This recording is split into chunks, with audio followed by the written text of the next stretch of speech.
আসসালামু আলাইকুম। ইতালিয়ান ভাষা শিক্ষার সপ্তম ক্লাসে আপনাদেরকে স্বাগতম। যারা আমাদের ক্লাসটি দেখছেন দয়া করে শেয়ার করে দিবেন। আজকে আমরা যে বিষয়টি দেখব, তবে বলে রাখি, গত ক্লাসে আপনাদেরকে 50টি ভার্ব দিয়েছিলাম। আশা করি ভার্বগুলো আপনারা শিখেছেন। আমি ভার্বগুলো আপনাদের কাছ থেকে পড়ে নিচ্ছি। আজকে আমরা যে বিষয়টি দেখব, অর্থাৎ এখন আমরা যে বিষয়টি দেখব, তা হচ্ছে জেরন্ডিও পাসাতো। ইংরেজি ভাষায় যাকে ফার্স্ট কন্টিনিউয়াস বলা হয়, বাংলাতে যদি বলি তাহলে হবে চলমান অতীত। ইতালিয়ান ভাষায় কি হবে? জেরন্ডিও পাসাতো, ফার্স্ট কন্টিনিউয়াস। এখন কথা হচ্ছে, ফার্স্ট কন্টিনিউয়াস বা জেরন্ডিও পাসাতো কখন ব্যবহার হয়?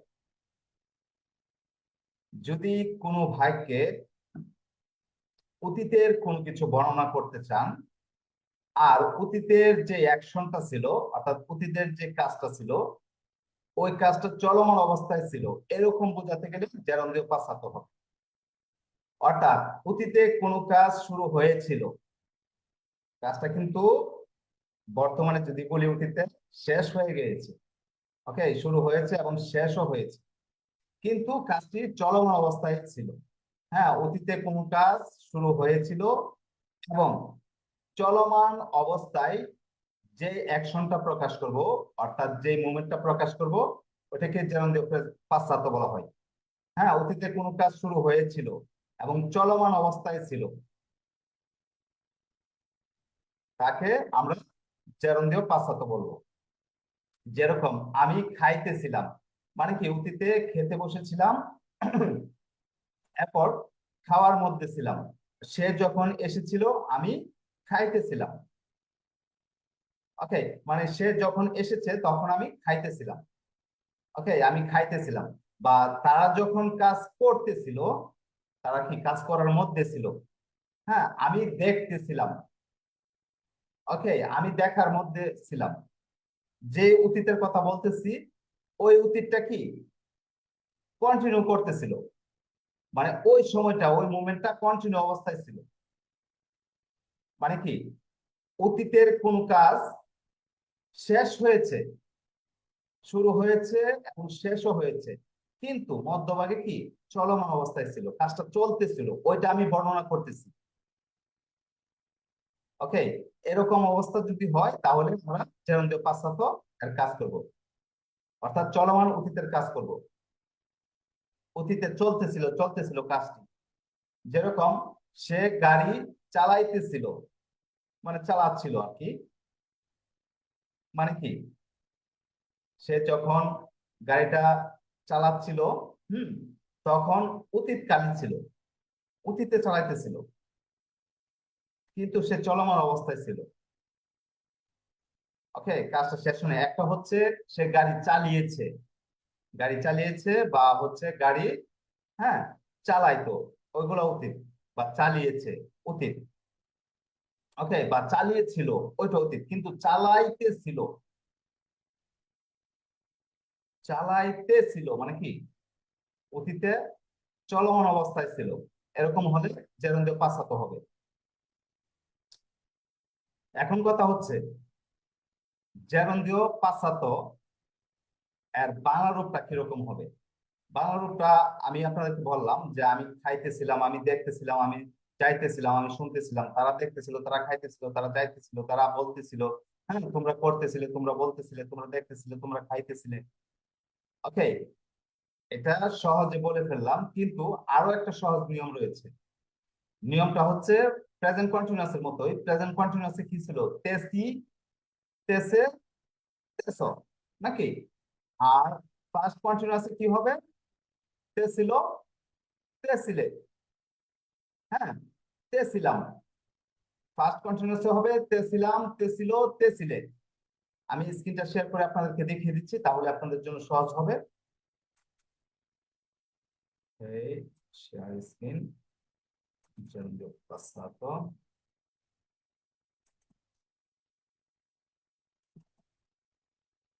ওকে, জন্য passato। এই যে দেখুন বাংলা রূপটা। বাংলা রূপটা কি? আমি এবং আমরা এর ক্ষেত্রে হবে তে ছিলাম। ওকে, তুমি এবং তোমরার ক্ষেত্রে তে ছিলে, সে এবং তারার ক্ষেত্রে তে ছিল। দেখুন আমরা প্রেজেন্ট কন্টিনিউয়াসে দেখেছিলাম আমি এবং আমরার ক্ষেত্রে তেসি। ওকে, তো আমি যদি এখন তেসিটা মনে রাখি তাহলে তেসি পরে হচ্ছে লাম, তেসি লে, তেসি লো। ওকে, এটা মনে রাখবেন আমি এবং আমরার ক্ষেত্রে তে ছিলাম, তুমি এবং তোমরা এর ক্ষেত্রে হবে তে ছিলে, সে এবং তারা এর ক্ষেত্রে হবে তে ছিল। কখন হবে? ভার্বের শেষে হবে, অর্থাৎ ক্রিয়ার শেষে হবে। যেরকম আমি দেখতেছিলাম, আমি দেখার মধ্যে ছিলাম। ওকে, আমি দেখতেছিলাম, এই যে দেখুন তে ছিলাম, দেখতেছিলাম। আমি যাইতেছিলাম, আমি বলতেছিলাম, আমি শুনতেছিলাম। যদি আমরা দিয়ে করি তাহলে আমরা দেখতেছিলাম, আমরা বলতেছিলাম, আমরা শুনতেছিলাম, আমরা লিখতেছিলাম। দেখুন আমি এবং আমরা ক্ষেত্রে ছিলাম। তারপর তুমি এবং তোমরার ক্ষেত্রে হবে কি ছিলে। যেরকম তুমি দেখতেছিলে, তুমি শুনতেছিলে, তুমি যাইতেছিলে, বা তোমরা দেখতেছিলে, তোমরা শুনতেছিলে। দেখুন লাস্টে ছেলে আছে। ওকে, তারপর সে এবং তারা এর ক্ষেত্রে হবে ছিল। যেরকম সে পড়তেছিল, হ্যাঁ, সে দেখতেছিল, সে শুনতেছিল। ওকে, বা তারা যদি বলি তাহলে তারা দেখতেছিল, তারা শুনতেছিল, হ্যাঁ, বা তারা বলতেছিল। ওকে, তো এই হচ্ছে বাংলা রূপটা। ভার্বের শেষে কি হবে? তেছিলাম, তেছিলে, হ্যাঁ, তেছিল। আশা করি বাংলা রূপটা আপনারা বুঝতে পেরেছেন। এখন আমরা যে বিষয়টা দেখব তা হচ্ছে স্ট্রাকচার, গঠন প্রণালী। ওকে, কিভাবে কনিউগারে করতে হয়, কিভাবে কনজুগেট করতে হয়, বাক্যটা কিভাবে তৈরি করতে হয়। বাক্যটা তৈরি করার জন্য প্রথমে আমাদেরকে যা জানতে হবে তা হচ্ছে ইস্তারে ভার্বের ইমপারফেক্টর। যদিও আমরা ইমপারফেক্টর ক্লাস এখনো করি নাই, বাট এই যে পাশ্চাত্য বোঝার সুবিধার্থে ইস্তারে ভার্বের ইমপারফেক্টরটা আমরা একটু শিখে নিব। 5 মিনিট সময় ব্যয় করে ইস্তারে ভার্বের ইমপারফেক্টর শিখে নিব। প্রথমে আমাদের ইস্তারে ভার্বের ইমপারফেক্টর কেন লাগবে? অক্সিলিয়ারি হিসেবে ব্যবহার করব। ওকে, ইস্তারে ভার্বের ইমপারফেক্টরটা আমরা অক্সিলিয়ারি হিসেবে ব্যবহার করব। আপনাদের মনে আছে প্রেজেন্ট কন্টিনিউয়াস অর্থাৎ জেরেন্দ্রীয় প্রেজেন্টের ক্ষেত্রে ইস্তারে ভার্বে প্রেজেন্টে নিয়েছিলাম। ওকে, জেরেন্দ্রীয় প্রেজেন্টের ক্ষেত্রে ইস্তারে ভার্বের প্রেজেন্টে আমরা অক্সিলিয়ারি হিসেবে নিয়েছিলাম, আর এখন আমরা অক্সিলিয়ারি হিসেবে নিব ইস্তারে ভার্বের ইমপারফেক্টর। ওকে, ফার্স্ট কন্টিনিউয়াস এর ক্ষেত্রে আমরা কি করব? ইস্তারে ভার্বের ইমপারফেক্টর শিখবো অক্সিলিয়ারি হিসেবে, ইমপারফেক্টর ইউজ করব অক্সিলিয়ারি হিসেবে। তো ইস্তারে ভার্বের ইমপারফেক্টরটা কি? দেখুন ইও এর ক্ষেত্রে, ওকে, ইও এর ক্ষেত্রে কি আছে? ইও এর ক্ষেত্রে আছে ইস্তাবো। দেখুন ইস্তাবো, ইও ইস্তাবো। এরপর তু এর ক্ষেত্রে কি আছে? তু ইস্তাবি, লুই ইস্তাবা, নয় ইস্তাবামো, বই ইস্তাবাতে, লড়ো ইস্তাবানো। ওকে, আমাদের ভার্বটা কি? ভার্বটা হচ্ছে ইস্তারে। এই যে দেখুন এটা হচ্ছে ভার্ব ইস্তারে, মূল ভার্ব। মূল ভার্বকে আমরা কি করলাম? আমরা ইমপারফেক্টতে পরিণত করলাম। ওকে, তাহলে ইমপারফেক্টতে যদি আমরা নিয়ে যাই কনজুগেট করে, তাহলে দেখুন কি রকম হয়। দেখুন ইস্তারে থেকে আমরা কি বাদ দিলাম? ইস্তারে থেকে আমরা এই রে বাদ দিয়ে দিব, এই লাস্টে এই দুই অক্ষর বাদ দিয়ে দিব, রে। ওকে, রে বাদ দিয়ে কি করব? এই যে ব যোগ করব, বি, হ্যাঁ, এরপর বা, পরে হচ্ছে বামো, বাতে, বানো। এটা কিন্তু ইস্তারে ভার্বের, সরি, ইমপারফেক্টো এর ফর্মুলা। এটা যদি আপনারা শিখে নেন তাহলে ইমপারফেক্টোর ক্ষেত্রে আপনাদের সহজ হয়ে যাবে। অর্থাৎ ইমপারফেক্টোর ফর্মুলাটা আপনারা শিখে ফেলবেন। ইমপারফেক্টোর ফর্মুলাটা কি? ইমপারফেক্টোর ফর্মুলা হচ্ছে ব, বি, বা, বামো, বাতে, বানো। ওকে, এটা ইমপারফেক্টোর ফর্মুলা। যখন আমরা ইমপারফেক্টোর ক্লাস করব তখন আপনারা এটা দেখতে পাবেন। তো আমরা কি করলাম? ইস্তারে ভার্ব থেকে দুই অক্ষর বাদ দিয়ে, ঠিক আছে, পরে ব, বি, বা, বামো, বাতে, বানো যোগ করে দিলাম। ওইটা এখন আমরা না করি, যেহেতু আমরা ইমপারফেক্টোর ক্লাস করবো না। এখন আমরা মুখস্থ করে ফেলবো, মুখস্থ করে ফেলবো। ইও এর ক্ষেত্রে কি হবে? ইস্তাবো। তু এর ক্ষেত্রে ইস্তাবি, দু এর ক্ষেত্রে ইস্তাবা, ন এর ক্ষেত্রে ইস্তাবামু, বো এর ক্ষেত্রে ইস্তাবাতে, লর এর ক্ষেত্রে কি? ইস্তাবানো। যদি বাংলা অর্থটা একটু দেখি তাহলে দেখুন বাংলা অর্থটা কিরকম হবে। ইও ইস্তাবো এর অর্থ হচ্ছে আমি ছিলাম। তু ইস্তাবি এর অর্থ হচ্ছে তুমি ছিলে। লু ইস্তাবা এর অর্থ হচ্ছে সে ছিল। নয় ইস্তাবামু এর অর্থ হচ্ছে আমরা ছিলাম। বই ইস্তাবাতে এর অর্থ হচ্ছে তোমরা ছিলে। লর ইস্তাবানো এর অর্থ হচ্ছে তারা ছিল। ওকে, তো এটা আপনারা প্রথমে শিখে নিতে হবে।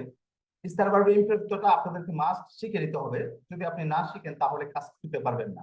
কারণ স্টার ভার্বের ইমপ্রেস আমরা কি করব? আমরা অক্সিলারি হিসেবে ব্যবহার করব।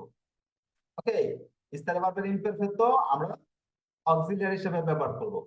এরপর আমরা কি করব? আমরা স্টার ভার্বের ইমপ্রেস শিখে নিলাম। এরপর আমরা কি করব? এরপর প্রেজেন্ট কন্টিনিউয়াসে যে কাজটি করেছিলাম আমরা সেম কাজ করব। অর্থাৎ ভার্বের শেষে আমরা কি করব? আন্দ, এন্দ যোগ করব।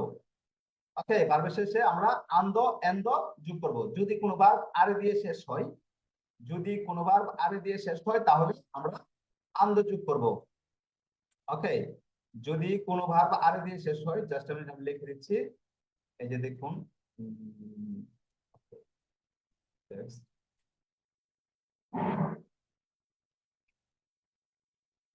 আরে দিয়ে শেষ হলে আমরা কি করব? আন্দ, তারপর এরে,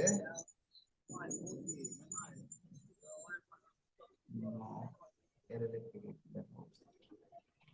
এরে এবং ইরে দিয়ে শেষ হলে আমরা কি করব? এন্ড যোগ করব। ওকে, যদি কোনো ভার্ব আরে দিয়ে শেষ হয় তাহলে আরে বাদ দিয়ে আমরা আন্দ যোগ করব। যদি কোনো ভার্ব এরে দিয়ে শেষ হয় কিংবা ইরে দিয়ে শেষ হয়, ইরে বাদ দিয়ে আমরা এন্ড যোগ করব, বা এরে বাদ দিয়ে আমরা এন্ড যোগ করব। প্রেজেন্ট কন্টিনিউয়াস নেই, প্রেজেন্ট কন্টিনিউয়াস এর মতোই। ওকে, সেম কাজ, কোনো চেঞ্জ হবে না। প্রেজেন্ট কন্টিনিউয়াসে যেরকম আমরা ভার্বের শেষে আরে এরে ইরে বাদ দিয়ে আন্দ এন্ড যোগ করেছি, ফার্স্ট কন্টিনিউয়াসে আমরা সেম কাজ করব। শুধু চেঞ্জ হবে কি? চেঞ্জ হবে অক্সিলারিটা। ওকে, ওইটা ছিল স্টার ভার্বের প্রেজেন্টে, আর এটা হবে স্টার ভার্বের ইমপারফেক্ট। ওকে, বিষয়টা খেয়াল থাকবে।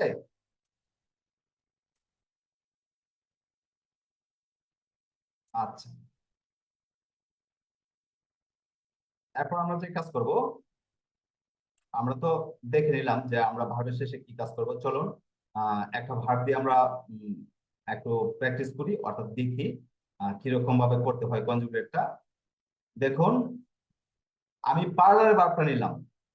ওকে, পার্লারে ভার্ব, পার্লারের শব্দের অর্থ কি? কথা বলা। ওকে, তো পার্লারে ভার্ব দিয়ে যদি আমি কনজুগেট করি বা কনিউগারে করি, কনজুগেট কনিউগারে একই শব্দ, হ্যাঁ, একটা ইতালিয়ান একটা ইংলিশ। দেখুন, ইও এর ক্ষেত্রে কি হবে? ইও এর ক্ষেত্রে হবে ইস্তাবো। হ্যাঁ, ইও এর ক্ষেত্রে ইস্তাবো, এটা অক্সিলিয়ারি হিসেবে। এরপরে পার্লান্দো। দেখুন, এখানে পার্লারে থেকে আমি কি করলাম? আরে বাদ দিলাম। আরে বাদ দিয়ে কি করলাম? আন্দ যোগ করে দিলাম। ওকে, আরে বাদ দিয়ে আন্দ যোগ করে দিলাম, তাহলে কি হলো? পার্লান্দো। দেখুন, এই পার রাখলাম, এখন দেখুন পার্ল আছে, পরে আন্দ যোগ করে দিলাম। পার্লান্দো, ইও ইস্তাবো পার্লান্দো মানে কি? আমি কথা বলতেছিলাম। পরে তু এর ক্ষেত্রে কি আছে? তু এর ক্ষেত্রে আছে ইস্তাবি, অক্সিলিয়ারি। তো তু ইস্তাবি পার্লান্দো। দেখুন, সেম কাজ, এখানে আর কোনো চেঞ্জ হবে না। পার্লান্দো, পার্লান্দো, পার্লান্দো, সব কয়টার ক্ষেত্রে কিন্তু পার্লান্দো। হ্যাঁ, এই যে আন্দ, আন্দ যোগ করে দিচ্ছি আরে বাদ দিয়ে। হ্যাঁ, তু ইস্তাবি পার্লান্দো এর অর্থ হচ্ছে তুমি কথা বলতেছিলে।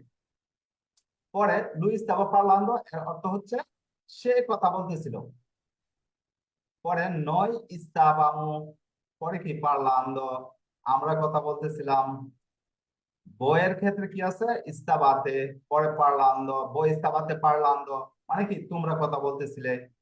লড়ো ইস্তাবানো পার্লান্দো এর অর্থ হচ্ছে তারা কথা বলতেছিল। দেখলেন তো, প্রেজেন্ট কন্টিনিউয়াস এর মতোই, জাস্ট অক্সিলারিটা চেঞ্জ হয়েছে। এই যে অক্সিলারিটা শুধু চেঞ্জ হয়েছে। আচ্ছা, পরে আমরা গিয়ে দেখি আরে এবং এরে ভার্ব দিয়ে দেখি। ওকে, দেখুন, এটা হচ্ছে ভেদরে। বলুন তো ভেদরে ভার্বটা কি দিয়ে শেষ হয়েছে? এরে। হ্যাঁ, এটা এর দিয়ে শেষ হয়েছে। তো আমরা প্রেজেন্ট কন্টিনিউয়াসে কি শিখেছিলাম, যদি কোনো ভার্ব এর দিয়ে শেষ হয় আমরা কি যোগ করব? endo, end. এই যে দেখুন এন্ড সেম কাজ। হ্যাঁ, তাহলে এই যে দেখুন বেদের থেকে আমি যদি এরে বাদ দিই, হ্যাঁ, এরে বাদ দিলে তাকে থাকে কি বেদ। এই যে এখানে দেখুন বেদ, পরে এন্ড যোগ করে দিয়েছি, বেদ এন্ড। হ্যাঁ, তাহলে অক্সিলারি কি স্তাবো, ইয়ো স্তাবো বেদেন্দ্র, আমি দেখতেছিলাম। তু স্তাবি বেদেন্দ্র, তুমি দেখতেছিলে। দুই স্তাবা বেদেন্দ্র, সে দেখতেছিল। নয় স্তাবামু বেদেন্দ্র, আমরা দেখতেছিলাম। বই স্তাবাতে বেদেন্দ্র, তোমরা দেখতেছিলে। লড়ো স্তাবানো বেদেন্দ্র, এই যে লড়ো স্তাবানো বেদেন্দ্র, তারা দেখতেছিল। দেখলেন তো সেম কাজ। তারপর আমরা দেখবো কোন ভার্ব যদি ইরে দিয়ে শেষ হয়। দেখুন এখানে কি বার্তা নিলাম, এখানে আমরা নিলাম সেন্তিরে বার্তা। ওকে, সেন্তিরে, সেন্তিরে শব্দের অর্থ কি? শোনা। শোনা, শোনা। ওকে, আপনারা একটু মিউট থাকবেন। দেখুন ইয়ো ইস্তাবো সেন্তেন্ডো, সেম কাজ, মানে ইরে বাদ দিয়ে এন্ড যোগ করে দিছি। এই যে ইরে বাদ দিয়ে এন্ড যোগ করে দিছি। ইয়ো ইস্তাবো সেন্তেন্ডো, আমি শুনতেছিলাম। তু ইস্তাবি সেন্তেন্ডো, তুমি শুনতেছিলে। লুই ইস্তাবা সেন্তেন্ডো, সে শুনতেছিল। নো estábamos sentendo, আমরা শুনতেছিলাম। vos estabas sentendo, তোমরা শুনতেছিলে। loro estaban sentendo, তারা শুনতেছিল। এই নিয়মটা অবলম্বন করে আপনারা হাজার হাজার লক্ষ লক্ষ বাক্য তৈরি করতে পারবেন। ফার্স্ট কন্টিনিউয়াসের হাজার হাজার বাক্য তৈরি করতে পারবেন যদি এই নিয়মটা অবলম্বন করেন। ওকে, তো এই ছিল ফার্স্ট কন্টিনিউয়াসের কাজ। আমরা কি করলাম, প্রথমে আমরা জেনে নিলাম যে ফার্স্ট কন্টিনিউয়াস অর্থাৎ জেরেন্দ্র পাসাতো কি। জেরেন্দ্র পাসাতো হচ্ছে অতীতে কোনো কাজ শুরু হয়েছিল, কাজটি চলমান অবস্থায় ছিল, বর্তমানে আমি তার বর্ণনা করতেছি। এরকম অবস্থা হলে চলমান বর্তমান হবে। হ্যাঁ, অতীতে কোনো কাজ শুরু হয়েছিল এবং কাজটি চলমান অবস্থায় ছিল। হ্যাঁ, তারপর কাজটি বর্ণনা আমি বর্তমানে করতেছি, এখন করতেছি, এরকম বোঝালে চলমান অতীত হবে, অর্থাৎ পাস্ট কন্টিনিউয়াস বা জেরেন্দ্রীয় পাসাতো হবে। এরপর বাংলা রূপটা ছিল আমি এবং আমরা ক্ষেত্রে ছিলাম, তুমি তোমরা ক্ষেত্রে ছিলে, সে এবং তারা ক্ষেত্রে ছিল। এরপরে কি করলাম, জেরেন্দ্রীয় পাসাতো এর অক্সিলারিটা দেখে নিলাম। জেরেন্দ্রীয় পাসাতোর অক্সিলারি হচ্ছে ইস্তারে ভার্বে ইমপারফেক্টো। ইস্তারে ভার্বে ইমপারফেক্টো কি? ইয়ো ইস্তাবো, তু ইস্তাবি, লুই ইস্তাবা, নয় ইস্তাবামু, বই ইস্তাবাতে, লড়ো ইস্তাবানো। ওকে, এরপরে হচ্ছে আমরা যে কাজটা করলাম, পার্লারে ভার্ব দিয়ে, পরে সেন্সিটিভ ভার্ব দিয়ে, ভেদরি ভার্ব দিয়ে একটু উদাহরণ দেখলাম। তো আপনারা কি করবেন, আপনারা হচ্ছে এই যে জেরন্দ্রীয় পাসাতো, এই পাসাতোর ফর্মুলাটা প্রথমে শিখতে হবে, অর্থাৎ ইস্তারে ভার্বে ইমপারফেক্টটা শিখতে হবে। এরপর কি করতে হবে, ভার্বের শেষে আরে এরে ইরে ভাব দিয়ে আন্দ এন্দ যোগ করতে হবে, যা কিনা আপনারা ইতিপূর্বে শিখে ফেলেছেন প্রেজেন্ট কন্টিনিউয়াস থেকে। ওকে, তো এই হচ্ছে জেরন্দ্রীয় পাঁচাত্তর কাজ। দেখি এখন আপনারা বুঝতে পারছেন কিনা। আপনাদেরকে এক এক করে জিজ্ঞেস করি। আহ মনির, জি ভাইয়া। আপনি বলেন, আমি আমি খাইতেছিলাম, খাওয়ার শব্দের অর্থ কি?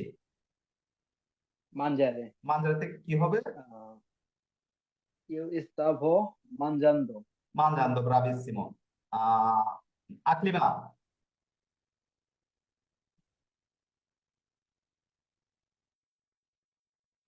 আকলিমা মিউট আছে। শেখ, জি বলেন। শেখ আপনি বলেন, আমি রান্না করতেছিলাম। Io stavo cucinando. কুচিনান্দ, ব্রাভিসিমো, শুধু ইস্তাবো হবে। আগে ছিল ইস্তো, এখন হচ্ছে ইস্তাবো। আদুরি, জি ভাইয়া। আদুরি বলেন, তারা ঘুমাচ্ছিল, মানে তারা ঘুমাইতেছিল। তারা ঘুমাচ্ছিল। loro stavano dormendo. হ্যাঁ, ধর্মেন্দ্র। প্রেজেন্ট কন্টিনিউয়াসে কি ছিল? লরো, stanno লরো স্থানো, আর এখনো কি হয়েছে? লরো স্তাবানো। stavano শুধু এতটুকু চেঞ্জ। এরপর টনি, টনি জানি না কাজে আছে কিনা। রঞ্জন, জি ভাইয়া বলেন। আপনি বলেন, সে কাজ করতেছিল। Lui stava lavorando. লাবরান্দ। কানিজ, জি। আপনি বলেন, আমরা আমরা কথা বলতেছিলাম। Noi stavamo parlando, ওকে, তাহলে সবারই ক্লিয়ার হয়েছে, কারণ আজকের ক্লাসটা কিন্তু অনেক সহজ ছিল। তো আশা করি আপনারা ক্লাসটা বুঝতে পেরেছেন। আর আপনাদের আগামী ক্লাসের পড়া হচ্ছে গত ক্লাসে যে ভার্বগুলো দিয়েছিলাম, এই ভার্বগুলো আমি আপনাদের কাছ থেকে নিব, এবং আরো যে ভার্ব দিয়েছিলাম, অর্থাৎ ইতিপূর্বে আমরা 61টি ভার্ব দেখেছি, এই ভার্বগুলো ভালো করে শিখবেন। আর হচ্ছে এই যে প্রেজেন্ট কন্টিনিউয়াস এবং পাস্ট কন্টিনিউয়াস এর উপর ভাষা একটু প্র্যাকটিস করবেন। ওকে, কমপক্ষে 1 ঘন্টা কাজ করবেন। অনেকগুলা ভার্ব নিবেন, যেরকম পার্লারে ভার্ব নেই, ইউ স্টাবা পার্লান্দো, তু স্টাবা পার্লান্দো, লু স্টাবা পার্লান্দো, নো স্টাবা পার্লান্দো, বই স্টাবাতে পার্লান্দো, লোরো স্টাবানো পার্লান্দো, andare ভার্ব দিয়ে ইউ স্টাবা আন্নান্দো, তু স্টাবি আন্নান্দো, লু স্টাবা আন্নান্দো, বই স্টাবাতে আন্নান্দো, লোরো স্টাবা আন্নান্দো। হ্যাঁ, সেন্ট্রি ভার্ব দিয়ে ইউ স্টাবা সেন্টেন্ডো, তু স্টাবি সেন্টেন্ডো, লু স্টাবা সেন্টেন্ডো, বই স্টাবাতে সেন্টেন্ডো। হ্যাঁ, দরমিরে ভার্ব দিয়ে ইউ স্টাবা দরমিন্ডো। এভাবে হচ্ছে আপনার সবগুলো ভার্ব দিয়ে প্র্যাকটিস করবেন, তাহলে ক্লিয়ার হয়ে যাবেন। ওকে, এই হচ্ছে আপনাদের আগামী ক্লাসের পড়া।